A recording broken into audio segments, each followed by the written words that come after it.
Welcome friends, sorcerer academy YouTube channel में आप सभी का स्वागत है। हमारी फिजिकल केमिस्ट्री की बुक चल रही थी बीएससी फर्स्ट ईयर की। उसमें मैंने आपको क्या करा दिया, उसमें मैंने आपको अभिक्रिया की कोटि कंप्लीट करा चुका हूँ। इसमें क्या है, प्रथम कोटि की अभिक्रिया, शून्य कोटि की अभिक्रिया, द्वितीय कोटि की अभिक्रिया तथा उनकी हाफ लाइफ इक्वेशन अर्धायुकाल कंप्लीट हो चुकी है। आज हमारा टॉपिक है आभासी अभिक्रिया की कोटि। आभासी अभिक्रिया की कोटि, इसे क्या कहते हैं हम, छद्म कोटि की अभिक्रिया, यानी छल कपट वाली अभिक्रिया। छद्म यानी छल कपट। आभासी, आभासी मतलब आप समझ रहे होंगे। आभासी जो जो जैसे दिखती है वैसे होती नहीं है, वे होती है आभासी कोटि की अभिक्रिया। तो देखिए इसकी डेफिनेशन, फिर रासायनिक अभिक्रिया जिसमें अणुता का मान तथा अभिक्रिया की कोटि का मान समान नहीं होता है, वे क्या कहलाती हैं, आभासी कोटि की अभिक्रिया कहलाती है। हमारा एस्टर का अम्लीय माध्यम में जल अपघटन, देखिए CH3 C double bond OCH3, ये हो गया हमारा एस्टर। इसे कहते हैं मैथिल एथेनोएट की क्रिया करवाई हमने जल के साथ H+OH-। ये तो हो गई हमारी कम सांद्रता,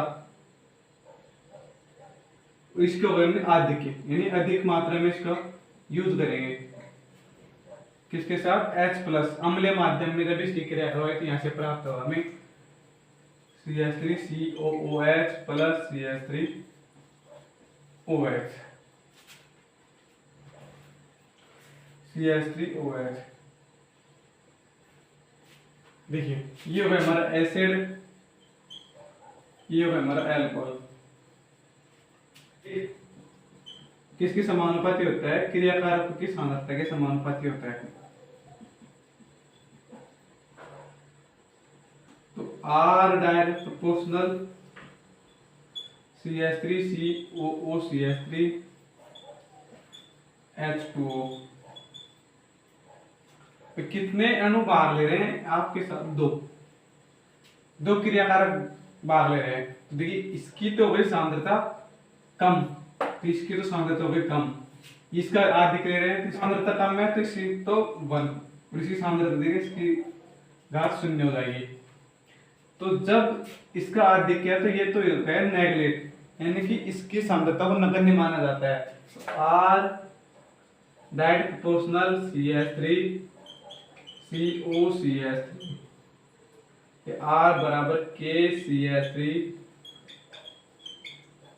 CH3 बराबर 1, यानी इसे कहते हैं प्रथम कोटि की अभिक्रिया। तो देखिए वैसे तो इसमें दो अणु भाग ले रहे हैं, तो आपके हिसाब से या मेरे हिसाब से तो ये द्वितीय कोटि की अभिक्रिया होनी चाहिए, क्योंकि एक अणु ये एक अणु ये। लेकिन यहाँ पर देखिए क्या आ रहा है, एक अणु भाग ले रहा है, क्योंकि जल की सांद्रता की मात्रा अधिक है, यानी बहुत ज्यादा यूज में लिया गया है, इसलिए इसकी सांद्रता को नेगलेक्ट माना गया है। क्योंकि जैसे देखिए आपने 1 लीटर विलियन में 1 बूंद इंक की डाली तो आपको इंक दिखेगा, थोड़ी दिखेगा, तो इसलिए ये क्या है, इसकी सांद्रता को हम नगण्य मान लेते हैं। और इसकी ये हो गया हमारा मैथिल एथेनोएट, तो इसलिए इसे छद्म कोटि अभिक्रिया कहते हैं, क्योंकि इसकी कोटि 1 आती है। और अणुता क्या है, अणुता में दो अणु भाग ले रहे हैं, इसलिए इसकी अणुता 2 हो गई और n बराबर 1 छद्म कोटि की अभिक्रिया, क्योंकि इसकी कोटि 1 आ रही है। तो ये हो गई हमारी आभासी कोटि की अभिक्रिया एकदम।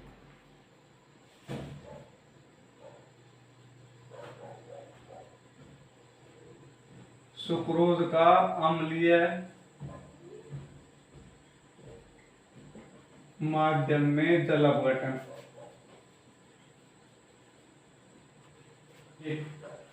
C12H22O11 की क्रिया करें हमने जल के साथ, तो क्या प्राप्त होगा? यहाँ से प्राप्त होगा हमें C6H12O6 प्लस C6H12O6। ये तो हमारा ग्लूकोज, ये हमारा फ्रक्टोज। तो देखिए आर डायरेक्ट प्रोपोर्शनल किसके है?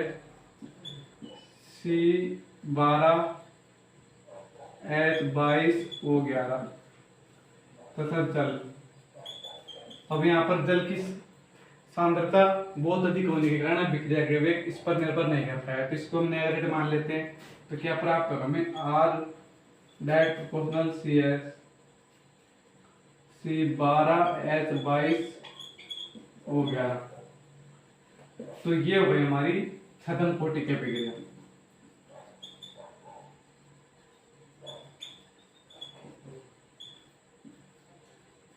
इस कारण इसे छद्म कोटि के अभिक्रिया कहते हैं, क्योंकि इसमें अणु तो दो भाग लेते हैं लेकिन अंत में कोटि क्या आती है? 1 आती है, तो इसलिए इसे छद्म कोटि की अभिक्रिया कहते हैं। नेक्स्ट पॉइंट है हमारा रेडियो।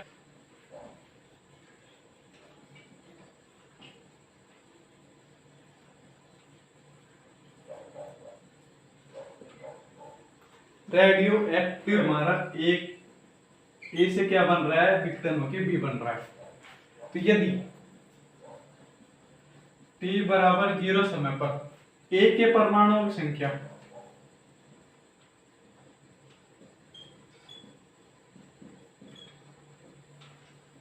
कितनी है? बराबर n0, तक t समय पर कितनी हो गई? nt। तो वेग किस पर निर्भर करेगा? वेग डायरेक्ट प्रोपोर्शनल क्रिया कारक के परमाणुओं की संख्या। तो देखिए वेग minus dN/dt direct proportional nt।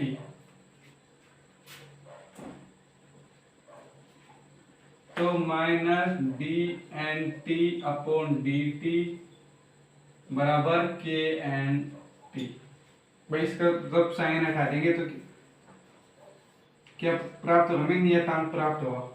तो इसको ऐसे लिख सकते हैं माइनस dN/nt बराबर kdt।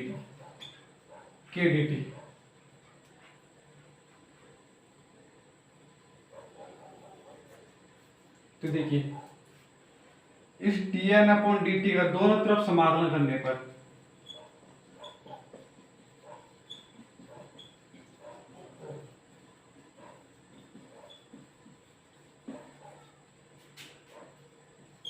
माइनस dN/dt बराबर kdt। देखिए इस k की जगह हम क्या ले सकते हैं? लैम्बडा ले सकते हैं, लैम्बडा, क्योंकि लैम्बडा है क्षय नियतांक। लैम्बडा को क्या कहते हैं हम? क्षय नियतांक, विघटन का नियतांक कहते हैं।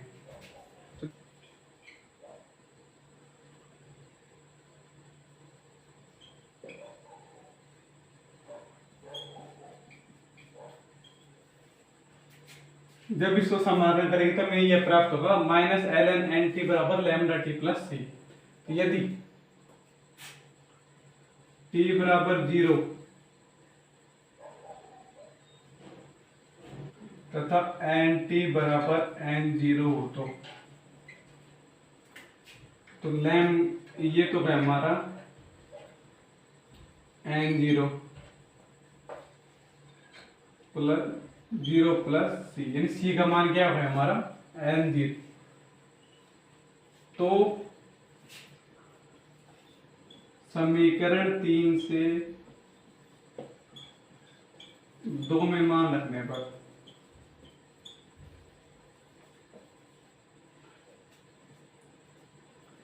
तो माइनस ln/nt बराबर lambda T minus ln n0, lambda T बराबर ln n0 minus ln n, lambda T बराबर ln n0 upon ln nt, या इसे कह सकते हैं हम ln n0 अपॉन nt। तो जब इसको हल करेंगे तो ये लंबी इक्वेशन हो जाएगी। तो आपको डायरेक्ट क्या याद करना है, n0 e की पावर माइनस लैम्बडा टी, ये हो हमारा विकर्ण का समीकरण। इसके बेस पर हम एग्जाम्पल कर सकते हैं। देखिए रेडियोएक्टिव विकर्ण, एक कोई परमाणु है उससे विकर्णों की भी बना है। यदि t बराबर 0 समय पर एक के परमाणु संख्या n0 है तब t समय पर nt है, तो वे किसके समानुपाती होते हैं, क्रियाकारक के परमाणुओं की संख्या के समानुपाती होता है। माइनस dn अपॉन dt, इसको अवकलन की फॉर्म में लिखेंगे तो ये प्राप्त होगा। जब इसको खोलेंगे तो ये लैम्बडा आ गया। लैम्बडा क्या है, 6 नियतांक है, तो इसकी साइड चेंज कर देंगे। दोनों तरफ समाकलन करने पर ये आंसर आया। यदि t बराबर 0 समय पर और n t बराबर n0, तो इस n t की जगह तो आ गया n0, तो t बराबर 0 हो गया, तो c का मान आ गया। तो देखिए c का मान किस में रख देंगे, समीकरण 2 में, तो हमें ये प्राप्त हो गया। और इससे हमें ये समीकरण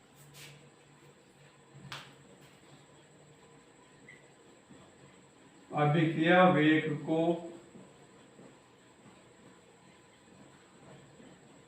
प्रदर्शित करने का तरीका। देखिए नंबर 1, देखिए क्रियाकारक तथा उत्पाद को समय तथा सांद्रता में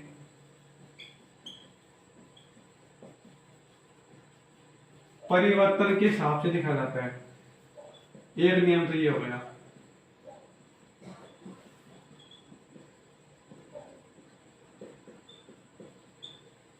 क्या है, क्रियाकारक तथा उत्पाद को समय तथा सांद्रता में परिवर्तन के हिसाब से लिखा जाता है। नियम number 2,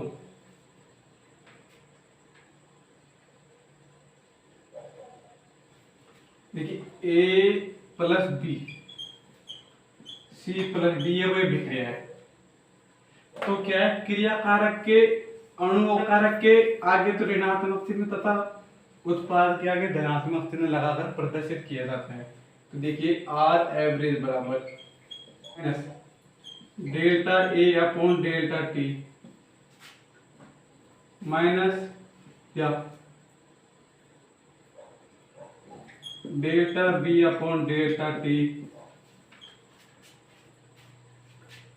plus delta C upon delta T plus delta D upon delta T. यानी कि क्रियाकारक कणों के आगे तो माइनस का चिन्ह, ऋणात्मक चिन्ह तथा उत्पाद के आगे धनात्मक चिन्ह लगाया जाता है। आर इनिशियस, तो देखिए minus D A upon D T बराबर minus D B upon D T plus D C upon D T बराबर plus D D upon D T. ये वही अभिक्रिया वेग को प्रदर्शित करने का तरीका। तो दोस्तों ये वही हमारी फिजिकल केमिस्ट्री की यूनिट नंबर 5 केमिकल काइनेटिक्स, रासायनिक बलगति की यूनिट कंप्लीट हो चुकी है। नेक्स्ट वीडियो में आपको नई यूनिट, इंटरेस्टिंग यूनिट के साथ आपको पढ़ाऊंगा। तो अगर आपको ये वीडियो पसंद आई तो इस वीडियो को लाइक करें तथा हमारे चैनल को सब्सक्राइब करें। यदि आप हमारे चैनल पर पहली बार आए हैं तो चैनल को सब्सक्राइब करें। अगर आपको कोई भी परेशानी आ रही हो या हमारी वीडियो को लेकर, तो आप हमें कमेंट सेक्शन में कमेंट करके बताइए। या आपको समझ में नहीं आ रहा है तो आपको कमेंट सेक्शन में कमेंट करके बताइए, मैं आपको और आसान तरीके से समझाने की कोशिश करूँगा। Thank you.